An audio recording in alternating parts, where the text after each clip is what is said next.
ಎಲ್ಲರಿಗೂ ನಮಸ್ಕಾರಗಳು.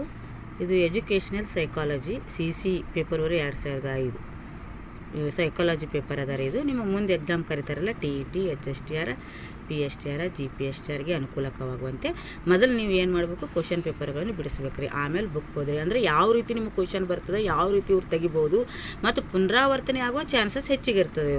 ಅದಕ್ಕಾಗಿ ಕ್ವಶನ್ ಪೇಪರ್ಗಳು ಓದ್ಕೋತೋರಿ, ಬಿಡಿಸ್ಕೋತೋರಿ. ರೋಜರ್ಸ್ರವರ ಪ್ರಕಾರ ಸೃಜನಾತ್ಮಕತೆಯನ್ನು ಪ್ರಮುಖವಾಗಿ ಪ್ರಚೋದಿಸುವ ಕಾರಕಗಳೆಂದರೆ ಮಾನಸಿಕ ಸ್ವಾತಂತ್ರ್ಯ ಹಾಗೂ ಮಾನಸಿಕ ಸುರಕ್ಷತೆ.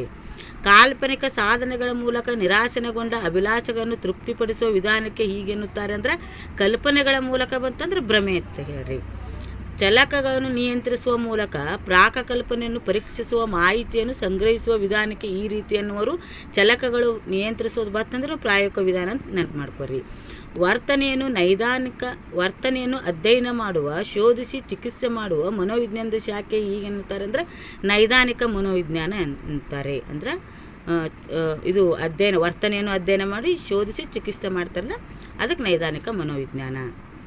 ಈ ಸೈಕಾಲಜಿ ಪುಸ್ತಕ ನೀವು ವಾಮದೇವಪ್ಪನ ಪುಸ್ತಕಗಳು ಓದ್ರಿ, ಕ್ವಶನ್ ಪೇಪರ್ ಬಿಡಿಸ್ರಿ. ಮತ್ತು first year PUC first year second year psychology ಪುಸ್ತಕ ಇರ್ತದೆ, ಅದು ನೋಡ್ಕೊರಿ. ಕೆಳಗಿನ ಪರೀಕ್ಷೆಯು ವ್ಯಕ್ತಿತ್ವದ ಹಲವಾರು ಅಭಿರುಚಿಗಳನ್ನು ಮಾಪನ ಮಾಡುತ್ತಾರೆ ಅಂದ್ರೆ DAT. ಅಸಾಮಾನ್ಯ ಮಕ್ಕಳು ಎಂಬ ಪದವು ಈ ಅರ್ಥವನ್ನು ಸೂಚಿಸ್ತದೆ ಅಂದ್ರೆ ಹೆಚ್ಚಿನ ಪ್ರತಿಭೆ ಉಳ್ಳವರು ಆಗಿರ್ತಾರೆ, ಇಲ್ಲಾಂದ್ರೆ ಬುದ್ಧಿಶಕ್ತಿಯಲ್ಲಿ ಹಿಂದುಳಿರುವ ಎರಡೂ ಗುಂಪಿನ ಮಕ್ಕಳನ್ನು ಅಂತೀವಿ ನಾವು. ಮಂದಗಾಮಿ ಕಲಿಕಾರ್ಥಿಯು ಹ್ಯಾಂಗಿರ್ತಾರೆ ಮಗು ಅಂದ್ರೆ ಸರಾಸರಿ ಬುದ್ಧಿಶಕ್ತಿಗಿಂತ ಕೆಳಮಟ್ಟದಲ್ಲಿರುವ ಮಗು. ಕೆಳಗಿನ ಪರೀಕ್ಷಣಾ ಮಾಪನ ತಪಶೀಲಗಳನ್ನು ಮೌಲ್ಯಗಳ ಅಧ್ಯಯನಕ್ಕೆ ಉಪಯೋಗಿಸಲಾಗುವುದಂದ್ರೆ ಅಲ್ಬೋರ್ಟ್ ವರ್ನನ್ ಲಿಂಡಾಜೆ ಮಾಪನ. ನೀವು ಕ್ವಶನ್ ಪೇಪರ್ಗಳು ಬಿಡಿಸೋದ್ರಿಂದ ಯಾವ ರೀತಿ ಕ್ವಶನ್ಗಳು ಎಕ್ಸಾಮ್ಗೆ ಬರ್ತದೆ ಅನ್ನೋದು ನಿಮಗೆ ಗೊತ್ತಾಗ್ತದೆ ಮತ್ತು ಪುನರಾವರ್ತನೆ ಆಗುವ ಚಾನ್ಸಸ್ ಹೆಚ್ಚಿಗಿರ್ತದೆ. ಅದಕ್ಕಾಗಿ ಕ್ವಶನ್ ಪೇಪರ್ಗಳು ಬಿಡಿಸ್ರಿ. ಎಲ್ಲ ಇಯರ್ದು HSTR ತೊಗೋರಿ, GPSTR ತೊಗೋರಿ, PSTR, TET ಇವೆಲ್ಲ ಕ್ವಶನ್ ಪೇಪರ್ ಇರ್ತಾವೆ ಸೈಕಾಲಜಿದು, ಅದು ನೀವು ಬಿಡಿಸ್ಕೋತೋರಿ. ಸೈಕಾಲಜಿ ಮನೋವಿಜ್ಞಾನದ ಮೂಲ ಉದ್ದೇಶ ಇದಾಗಿದೆ: ಶೈಕ್ಷಣಿಕ ಗುರಿಗಳನ್ನು ಸಾಧಿಸಲು ಸೂಕ್ತವಾದ ಪ್ರಕ್ರಿಯೆಗಳನ್ನು ಯೋಜಿಸುವುದು. ಮಗುವಿನ ಮಾನಸಿಕ ಆರೋಗ್ಯದ ಮೇಲೆ ಪ್ರಭಾವ ಬೀರುವ ಏಕೈಕ ಪ್ರಮುಖ ಅಂಶ ಇದಾಗಿದೆ ಅಂದರೆ ಮಗುವಿನ ಆರಂಭಿಕ ವರ್ಷಗಳಲ್ಲಿ ದೊರೆತ ಭಾವನಾತ್ಮಕ ಭದ್ರತೆ. ಸಾಮಾನ್ಯವಾಗಿ ಮಾಧ್ಯಮಿಕ ಹಂತದಲ್ಲಿ ವ್ಯಕ್ತಿ ಭಿನ್ನತೆಗೆ ಇರುವ ಪ್ರಮುಖ ಅವಕಾಶ ಇದಾಗಿದೆ ಅಂದರೆ ಸಾಮರ್ಥ್ಯ ಆಧಾರಿತ ಗುಂಪು. ಉದ್ದೀಪನವನ್ನು ನಿರಂತರವಾಗಿ ಪ್ರದರ್ಶಿಸಿರುವುದರಿಂದ ಆಗುವ ವರ್ತನೆಯಲ್ಲಿಯೇ ಬದಲಾವಣೆಯನ್ನು ಈ ಕೆಳಗಿನಂತೆ ಹೆಸರಿಸಲಾಗುತ್ತದೆ ಅಂದರೆ ಅನುಬಂಧನೆ. ಒಂದು ಪ್ರಯೋಗದಲ್ಲಿ ಸಂಶೋಧನಾಕಾರರು ಈ ಕೆಳಗಿನಂತೆ ನಿಯಂತ್ರಿತ ಗುಂಪನ್ನು ಹೊಂದಲು ಪ್ರಯತ್ನಿಸುತ್ತಾರೆ. ಅಧ್ಯಯನದಲ್ಲಿ ಅಡಕವಾಗಿರುವ ಅಂಶವೊಂದನ್ನು ಬಿಟ್ಟು ಪ್ರಾಯೋಗಿಕ ಗುಂಪಿನ ಉಳಿದೆಲ್ಲ ಅಂಶಗಳಲ್ಲಿ ತದ್ರೂಪತೆ ಇರುವುದು.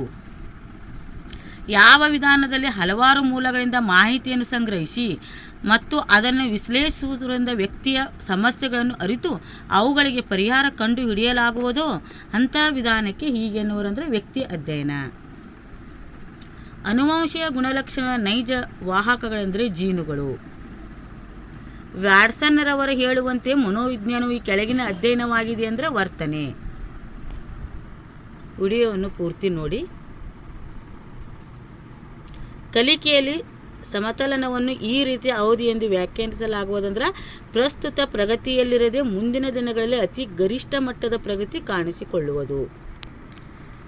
ಕೆಳಗಿನವುಗಳಲ್ಲಿ ಸ್ಕಿನ್ನರ್ ಅವರು ಅಂಗೀಕರಿಸಿರುವಂತೆ ಕಲಿಕೆಗೆ ಅವಶ್ಯಕವಾದ ಅಂಶ ಯಾವುದಾಗಿದೆ ಅಂದರೆ ಕಲಿಕಾಕಾರರು ಏನನ್ನಾದರೂ ಮಾಡಲೇಬೇಕು. ಅನುಬಂಧನೆಯ ಕಲಿಕೆಯ ಒಂದು ವಿಧಾನವಾಗಿ ಕೆಳಗಿನ ಕಲಿಕೆಯಲ್ಲಿ ಪ್ರಮುಖ ಪಾತ್ರ ವಹಿಸುತ್ತದೆ ಅಂದರೆ ಮನೋಭಾವನೆಗಳು. ಸಾಮಾನ್ಯವಾಗಿ ಒಂದು ಮಗು ಆಯ್ಕೆ ಮಾಡುವ ಮಾದರಿ ಎಂದರೆ ಮಗುವಿನ ಸ್ವಯಂ ಆದರ್ಶಕ್ಕೆ ಸಮೀಪವಿರುವ ವ್ಯಕ್ತಿ. ಸಮೂಹಗತಿಶಾಸ್ತ್ರದ ತತ್ವಗಳ ಆಳವಾದ ಜ್ಞಾನ ಅತಿ ಅವಶ್ಯಕವಾಗಿದೆ, ಏಕೆಂದರೆ ಶೈಕ್ಷಣಿಕ ಗುರಿಗಳ ಈಡೇರಿಕೆಯಲ್ಲಿ ಗುಂಪುಗಳ ಪ್ರಮುಖ ಪ್ರಭಾವ ಬೀರುವುದರಿಂದ. ಸಸ್ತನಿ ಎಂಬ ಪರಿಕಲ್ಪನೆಯನ್ನು ಬೋಧಿಸಿದ ನಂತರವೂ ಮಗು ತಿಮಿಂಗಿಲ ಒಂದು ಸಸ್ತನಿ ಎಂಬುದನ್ನು ಗುರುತಿಸಲು ವಿಫಲವಾದರೆ ಆ ಮಗು ಡ್ಯಾಶ್ ಮಾಡುತ್ತದೆ ಅಂದರೆ ಅಪೂರ್ಣ ಸಾಮಾನ್ಯೀಕರಣ. ಭಾವನಾತ್ಮಕ ಪರಿಪಕ್ವತೆಯು ಅತ್ಯಂತ ವಾಸ್ತವಿಕ ಅರ್ಥದಲ್ಲಿ ಈ ಕೆಳಗಿನಂತೆ ಸಮಾನವಾಗಿರುತ್ತಂದರೆ ಆತ್ಮ ವಾಸ್ತವೀಕರಣ ಕ್ರಿಯೆಗೆ. ಈ ಕೆಳಗಿನ ರೀತಿಯ ಮಗು ಪೋಷಣಾ ವಿಧಾನದಿಂದ ಸಾಮಾಜೀಕರಣವನ್ನು ಉನ್ನತವಾಗಿ ಸಾಧಿಸಬಹುದಂದರೆ ಪ್ರೀತಿ ಆಧಾರಿತ ವಿಧಾನದಿಂದ. ಇತ್ತೀಚಿನ ಮನೋವಿಜ್ಞಾನಿಗಳ ನಾಯಕರನ್ನು ಈ ರೀತಿ ಪರಿಗಣಿಸುತ್ತಾರೆ ಅಂದರೆ, ನಾಯಕನು ಗುಂಪಿನ ಅವಶ್ಯಕತೆಗಳಿಗೆ ಹೋರಾಡುತ್ತಿರುತ್ತಾನೆ. ಗುಂಪು ಕೆಲಸದ ಯಶಸ್ವಿಯನ್ನು ಪ್ರಮುಖವಾಗಿ ನಿರ್ಧರಿಸಬಲ್ಲ ಶಕ್ತಿ ಅಂದರೆ ಮೂಲ ಉದ್ದೇಶ ಮತ್ತು ಗುರಿಗಳಲ್ಲಿ ಸಮಾನತೆ. ಯಾವುದೇ ಪರಿಪೂರ್ಣವಾದ ಕಲಿಕೆಯ ವ್ಯಾಖ್ಯಾನ ಈ ಕೆಳಗಿನಕ್ಕೆ ಒತ್ತು ನೀಡುತ್ತಂದರೆ, ಕಲಿಕೆಯು ಯಾವಾಗಲೂ ವರ್ತನೆಯಲ್ಲಿರುವ ಬದಲಾವಣೆಗಳನ್ನು ಒಳಗೊಂಡಿರುತ್ತದೆ. ಬೋಧನಾ ಕಲಿಕೆ ತಂತ್ರದ ಪರಿಣಾಮ ಪ್ರಮುಖವಾಗಿ ಈ ಅಂಶದ ಮೇಲೆ ಅವಲಂಬಿತವಾಗಿದೆ ಅಂದರೆ, ವಿವಿಧ ಶೈಕ್ಷಣಿಕ ಗುರಿಗಳಿಗೆ ಕೊಟ್ಟ ಆದ್ಯತೆ ಮೇಲೆ. ಕೆಳಗಿನ ಅಂಶವು ಶೈಕ್ಷಣಿಕ ಮಾಹಿತಿಯನ್ನು ಹೆಚ್ಚು ಸ್ಮೃತಿಯಲ್ಲಿರಿಸಲು ಪೂರಕವಾಗಿದೆ ಅಂದರೆ, ಪ್ರಭುತ್ವದ ಮಟ್ಟ. ವರ್ಗಾವಣೆಯು ಯಾವಾಗಲೂ ಈ ಅಂಶವನ್ನು ಅವಲಂಬಿಸಿರುತ್ತಂದರೆ, ಕಲಿಕೆಯ ಅನುರೂಪ. ಪಿಯಾಜೆಯವರ ಪರಿಕಲ್ಪನೆ ವಿಕಾಸದ ವರ್ಗಾವಣೆಯಲ್ಲಿ ಕೊನೆಯ ಹಂತ ಇದಾಗಿದೆ ಅಂದರೆ, ತಾತ್ವಿಕ ವಿಚಾರಗಳು. ಸೃಜನಾತ್ಮಕತೆಗೆ ಪೂರಕವಾದ ಘಟಕಗಳು ಶಾಬ್ದಿಕ ಪ್ರವಾಹ, ಮಾರ್ಧವತೆ, ಮೂಲ ಕಲ್ಪನೆ. CC June 2005 educational psychology paper 1. ಪದಯುತ್ಪತ್ತಿಯ ಪ್ರಕಾರ ಮನೋವಿಜ್ಞಾನ ಎಂದರೇನೆಂದರೆ ಆತ್ಮದ ಅಧ್ಯಯನ. ಒಂದು ಸಮೂಹದಲ್ಲಿ ಯಾರನ್ನೂ ಆಯ್ಕೆ ಮಾಡದ ಹಾಗೂ ಯಾರಿಂದಲೂ ಆಯ್ಕೆ ಮಾಡಲ್ಪಡುವವರನ್ನು ಏನೆಂದು ಕರೆಯುವರೆಂದರೆ ಏಕಾಂಗಿಗಳು. ಶೈಕ್ಷಣಿಕ ಮನೋವಿಜ್ಞಾನದ ಪ್ರಭಾವದಿಂದ ಶಿಕ್ಷಣದಲ್ಲಿ ಮೂಡಿಬಂದ ಅತ್ಯಂತ ಪ್ರಮುಖ ಬದಲಾವಣೆ ಎಂದರೆ ಶಿಶು ಕೇಂದ್ರಿತ ಶಿಕ್ಷಣ. ಸಮಾಜ ಮಾಪಕ ತತ್ವದ ಪ್ರಮುಖ ಉಪಯೋಗ ಸಮೂಹದ ಸದಸ್ಯಗಳ ನಡುವಿನ ಸಂಬಂಧವನ್ನು ವೃದ್ಧಿಸುವುದು. ಮಾನವೀಯ ಮನೋವಿಜ್ಞಾನಗಳ ಅಂತಿಮ ಗುರಿ ಅಂದರೆ ಮಾನವನ ವರ್ತನೆಯನ್ನು ಅರ್ಥ ಮಾಡಿಕೊಳ್ಳುವುದು. ಸಮೂಹ ಗತಿಶಾಸ್ತ್ರದಡಿಯಲ್ಲಿ ಈ ಹೇಳಿಕೆಯು ಒಂದೇ ಥರದ ಪುಕ್ಕಗಳಿರುವ ಹಕ್ಕಿಗಳು ಒಂದೆಡೆ ಒಗ್ಗೂಡುತ್ತವೆ. ಈ ಕೆಳಗಿನ ಯಾವ ಸನ್ನಿವೇಶಕ್ಕೆ ಸೂಕ್ತವಾಗಿದೆ ಅಂದರೆ, ಒಂದೇ ವಯಸ್ಸಿನ ಮಕ್ಕಳು ಒಟ್ಟಿಗೆ ಆಡಲು ಹಾಗೂ ಕೆಲಸ ಮಾಡಲು ಇಷ್ಟಪಡುತ್ತಾರೆ. ಒಂದು ಶಾಲೆಯ 10ನೇ ತರಗತಿಯ ಫಲಿತಾಂಶವು ಸತತವಾಗಿ ಅತಿ ಕಡಿಮೆ ಬರುತ್ತಿದೆ. ಇದಕ್ಕೆ ಕಾರಣವನ್ನು ಅರ್ಥ ಮಾಡಿಕೊಳ್ಳಲು ಯಾವ ವಿಧಾನ ಅತ್ಯಂತ ಸೂಕ್ತ ಅಂದರೆ ವ್ಯಕ್ತಿ ಅಧ್ಯಯನ. ಸಹಭಾಗಿ ಅವಲೋಕನದ ಪ್ರಮುಖ ಮಿತಿ ಎಂದರೆ ಅವಲೋಕನಕ್ಕೊಳಪಟ್ಟ ವ್ಯಕ್ತಿಯ ಸ್ವಾಭಾವಿಕ ವರ್ತನೆ ತೋರದಿರುವುದು. ಬಹಿರ್ಮುಖಿ ಮತ್ತು ಅಂತರ್ಮುಖಿ ಪತ್ತೆ ಹಚ್ಚಲು ಈ ಕೆಳಗಿನ ಯಾವ ಪರೀಕ್ಷೆ ಸೂಕ್ತ ಅಂದರೆ ಐಸೆಂಕ್ ವ್ಯಕ್ತಿತ್ವ ಶೋಧ. ಒಂದು ಪ್ರಯೋಗ ಸನ್ನಿವೇಶದಲ್ಲಿ ಪ್ರಯೋಗಕ ಗುಂಪನ್ನು ಯಾವ ಚರಾಂಶಕ್ಕೆ ಉದ್ದೇಶಪೂರ್ವಕವಾಗಿ ಒಡ್ಡುತ್ತಾರೆ ಅಂದರೆ ಸ್ವತಂತ್ರ ಚರಾಂಶ. ನೋವಿನಿಂದ ಕೂಡಿದ ಅನುಭವಗಳನ್ನು ಸೂಕ್ತ ಚೇತನಕ್ಕೆ ದೂಡುವ ತಂತ್ರದ ಹೆಸರು ನಿರೋಧ. ವಿಕಾಸದ ಸಂಬಂಧ ಕ್ರಿಯೆಗಳು ಎಂಬ ಪರಿಕಲ್ಪನೆಯನ್ನು ಅಭಿವೃದ್ಧಿಪಡಿಸಿದ್ದು ಹ್ಯಾವಿಂಗರ್ಸ್. ಥೆಮಾಟಿಕ್ ಅನುಬೋಧನೆ ಪರೀಕ್ಷೆಯನ್ನು ಅಭಿವೃದ್ಧಿಪಡಿಸಿದವರು ಮರ್ರೆ. ಸಾಮಾನ್ಯ ಮಕ್ಕಳು ಹಾಗೂ ಮಾನಸಿಕವಾಗಿ ಹಿಂದುಳಿದ ಮಕ್ಕಳು ಈ ಕೆಳಗಿನಲ್ಲಿ ವ್ಯತ್ಯಾಸ ಹೊಂದುವುದಿಲ್ಲ ಅಂದರೆ ಮಮತೆ. ಫ್ರಾಯ್ಡ್ ಅವರ ಪ್ರಕಾರ ಕೆಳಗಿನಲ್ಲಿ ಯಾವುದು ಸುಖ ತತ್ವದಿಂದ ಆವೃತವಾಗಿದೆ ಅಂದರೆ ಇದಂ. ಯಾವುದು ಮಕ್ಕಳನ್ನು ಹೋಲಿಕೆ ಮಾಡಿದ್ದರ ಪರಿಣಾಮದಿಂದ ಉಂಟಾಗುವುದಿಲ್ಲ ಅಂದರೆ ಬುದ್ಧಿಶಕ್ತಿಯಲ್ಲಿ ಬದಲಾವಣೆ. ಕೆಳಗಿನಲ್ಲಿ ಯಾವುದು ಪರಿಸರದಿಂದ ಪ್ರಭಾವಿಸಲ್ಪಡುವುದಿಲ್ಲ ಅಂದರೆ ಪರಿಪಕ್ವತೆ. ಶಾಲಾ ಪೂರ್ವ ಹಂತದಲ್ಲಿ ಭಾಷೆಯ ಬೆಳವಣಿಗೆಯು ಯಾವುದರಿಂದ ಪ್ರಭಾವಿಸಲ್ಪಡುತ್ತೆ ಅಂದರೆ ಸಾಮಾಜಿಕ ಅನುಕ್ರಿಯೆ. ಬಾಹ್ಯವಾಗಿ ಅಭಿಪ್ರೇರಿಸಲ್ಪಟ್ಟ ವ್ಯಕ್ತಿಯ ಚಟುವಟಿಕೆಯಲ್ಲಿ ತೊಡಗಿರುವುದು ಹೊರಗಿನ ಪರಿಣಾಮಕ್ಕಾಗಿ.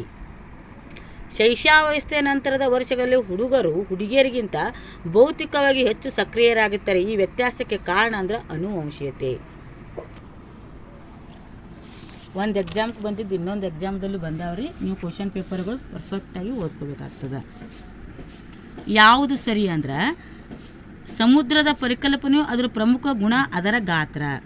ಸಂಶೋಧನೆಗಾಗಿ ಆಯ್ಕೆಗೊಂಡ ಆನುವಂಶಿಕತೆಯು ಚರಾಂಶವು ನಿಯಂತ್ರಿಸಲ್ಪಟ್ಟ ಸಮಷ್ಟಿಯ ಇವರನ್ನೊಳಗೊಂಡಿದೆ ಅಂದರೆ ಸಮರೂಪ ಅವಳಿಗಳು. ಕತ್ತಲನ್ನು ಕಂಡರೆ ಭಯವಾಗುವುದು ಯಾವುದರ ಕಲಿಕೆಯ ಮೂಲಕವೆಂದರೆ ಶಾಸ್ತ್ರೀಯ ಅನುಬಂಧ. ಒಂದು ತರಗತಿಯ ಸಂಖ್ಯೆಯನ್ನು ಸುಮಾರು 30ಕ್ಕೆ ಸೀಮಿತಗೊಳಿಸುವುದರಿಂದ ಯಾರ ಅವಶ್ಯಕತೆಯನ್ನು ಪೂರೈಸಬಹುದಂದರೆ ವೈಯಕ್ತಿಕವಾಗಿ ಭಿನ್ನತೆ ಹೊಂದಿರುವ ಮಕ್ಕಳು. ತತ್ಕ್ಷಣದ ಪುಷ್ಟೀಕರಣ ಕಲಿಕೆಯು ಯಾವ ಸಿದ್ಧಾಂತದ ಕೊಡುಗೆಯಾಗಿಂದರೆ ಕ್ರಿಯಾಜನ್ಯ ಅನುಬಂಧ. ಅಂದರೆ ಸ್ಕಿನ್ನರ್ ಬರ್ತದೆ ರೀ. ತತ್ಕ್ಷಣದ ಪುಷ್ಟೀಕರಣ ಪುನರ್ಬಲನ ಸ್ಕಿನ್ನರ್ ಬರ್ತದೆ ನೋಡ್ರಿ. ಯಾವ ಬುದ್ಧಿಶಕ್ತಿ ಪರೀಕ್ಷೆ ಅನಕ್ಷರತೆಗೆ ಸೂಕ್ತವಲ್ಲ ಅಂದರೆ ಸ್ಟ್ಯಾನ್ಫೋರ್ಡ್ ಬೀನೆ ಬುದ್ಧಿಶಕ್ತಿ ಪರೀಕ್ಷೆ ಇದು ಸೂಕ್ತವಲ್ಲ. ಬ್ರೂನರ್ ಅವರ ಜ್ಞಾನಾತ್ಮಕ ಬೆಳವಣಿಗೆ ಹಂತಗಳಲ್ಲಿ ಪ್ರಮುಖ ಅಂಶಗಳು ಸರಿಯಾದ ಅನುಕ್ರಮ ಯಾವುವು ಅಂದರೆ ಕ್ರಿಯೆ, ಬಿಂಬ, ಪದಗಳು. ಪಿಯಾಜೆಯವರು ನೀಡಿರುವ ಜ್ಞಾನಾತ್ಮಕ ಬೆಳವಣಿಗೆ ಸಿದ್ಧಾಂತದ ಹಂತಗಳ ಸರಿಯಾದ ಅನುಕ್ರಮ ಯಾವುದಂದ್ರೆ ಸಂವೇದನಾಗತಿ, ಕಾರ್ಯಪೂರ್ವ ಹಂತ, ಮೂರ್ತ ಕಾರ್ಯಗಳ ಹಂತ, ಔಪಚಾರಿಕ ಕಾರ್ಯಗಳ ಹಂತ. ಪ್ರತಿಭಾನ್ವಿತ ಮಕ್ಕಳಿಗಿರುವ ಈ ಕೆಳಗಿನ ಯಾವ ಶೈಕ್ಷಣಿಕ ಕಾರ್ಯಕ್ರಮದಲ್ಲಿ ಮಕ್ಕಳು ಕೆಲವು ಮೂಲ ಪರಿಕಲ್ಪನೆ ಕಲಿಯದೇ ಇರುವ ಸಾಧ್ಯತೆ ಇದೆ ಅಂದರೆ ವೇಗವರ್ಧನೆ. ಜ್ಞಾನೇ ಅವರ ಪ್ರಕಾರ ಕಲಿಕೆಯ ಅತ್ಯಂತ ಉನ್ನತ ಮಾದರಿ ಯಾವುದಂದರೆ ಸಮಸ್ಯೆ ಪರಿಹಾರ. ಸೃಜನಶೀಲತೆ ಹಾಗೂ ಶಕ್ತಿಗಳಿಗಿರುವ ಸಂಬಂಧ ಅಲ್ಪ ಧನಾತ್ಮಕ. ಸಮೂಹ ರಚನೆಯನ್ನು ಅಭ್ಯಾಸ ಮಾಡಲು ಮನೋವಿಜ್ಞಾನಿಗಳು ಬಳಸುವ ವಿಧಾನ ಅಂದರೆ ಸಮಾಜ ಮಿತಿ ಆಲೇಖ. ವಿಡಿಯೋವನ್ನು ಸ್ಕ್ರಿಪ್ಟ್ ಮಾಡಲಾರ್ದೆ ನೋಡ್ರಿ, ನಿಮಗೆಲ್ಲ ಉಪಯುಕ್ತವಾದ ಮಾಹಿತಿ ಇದೆ. ಮತ್ತು ನೆಕ್ಸ್ಟ್ ಕ್ಲಾಸ್ನಲ್ಲಿ ಮತ್ತು 12 ಕ್ವಶನ್ ಪೇಪರ್ಗಳನ್ನು ಹೇಳ್ತೀನಿ ರೀ ನಿಮ್ಗೆ. ಧನ್ಯವಾದಗಳು.